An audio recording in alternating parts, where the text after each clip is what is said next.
Diary Hindi कहानियाँ। एक बार की बात है, एक झील में एक बूढ़ा सारस रहता था। वो इतना बूढ़ा था कि उसके लिए भोजन का शिकार करना लगभग असंभव हो जाता था। एक दिन वो एक चट्टान पर खड़ा था, दयनीय रूप से रो रहा था, जब एक केकड़ा उसके पास आया और कहा, चाचा, तुम इतने दुखी क्यों हो कि तुम अकेले खड़े होकर आंसू बहा रहे हो? होशियार सारस ने महसूस किया कि ये उसका अवसर हो सकता है। सारस ने उत्तर दिया, अब मैं इन सभी वर्षों के दौरान इस झील में मछली खाने अपने पापों के लिए पश्चाताप करता हूँ। केकड़ा हैरान रह गया। उसने कहा, आप ऐसा क्यों सोचते हो? सारस ने उत्तर दिया, मैंने सुना है कि इन मछलियों के लिए एक अंधकारमय भविष्य की भविष्यवाणी की गई है।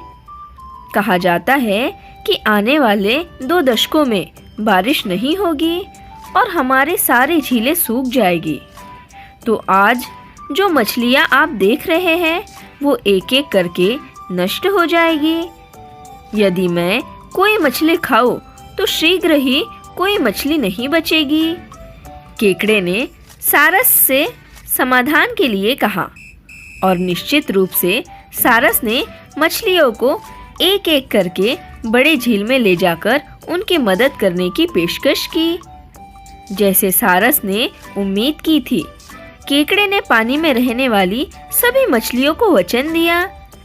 मासूम मछलियों ने सारस पर भरोसा किया। सारस हर रोज अपनी चोंच में एक मछली को ले जाता था। वो कुछ दूर चला जाता और फिर एक चट्टान से टकराने वाली मछली को मार डालता और खा जाता।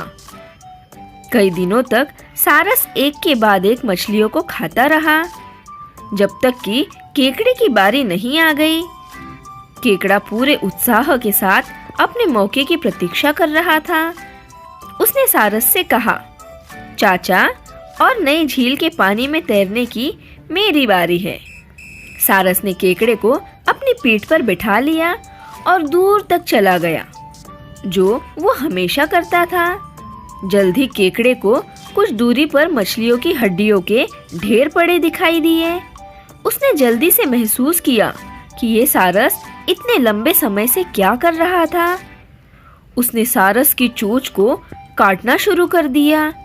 सारस के मुंह से केकड़ा छूट गया और इस तरह से केकड़े ने सारस से अपनी जान बचा ली और वहां से झील की ओर भाग गया। और वहां पहुंचकर उसने मछलियों को सारस की सारी कहानी बताई। ये सुनकर सब हैरान रह गए।